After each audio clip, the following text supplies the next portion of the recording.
will be 6 heads. Now when you draw this up, keep it very, very loose. Be prepared to make adjustments all the way, because we want to get a feel for the picture.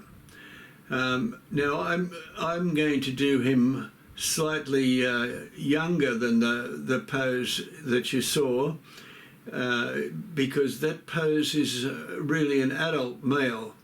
And if you want to draw a child, which I will, I'll draw a child about 12 or 13. So the limbs will be slightly shorter, and the position of the eyes will be slightly different. But it's very good practice, this sort of thing. It means that you get practice in designing the characters yourself, and if you're able to get that book, it's really of great value. But let me know in the comments what you do. So here's the page photocopied and enlarged so you can get a better view. And as I said, I want to make this figure about a 12 or 13-year-old boy. So I'll just have to make some adjustments, and that's just fine-tuning really. But I'll come back at the end and talk about this a bit further. So thank you very much, and please enjoy.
So there you have it, everyone. It's my little video on how to draw a figure with using a center line. You take the line from the manubrium straight down, look at each, try to get the balance on each side. And in this case, it's the proportion from Andrew Loomis of 6 heads. And if you measure the head and measure them off, you'll see it's just about right. So please like and subscribe to this channel. It means a lot to support me. Thank you very much, and I'll see you in the next video. Bye for now.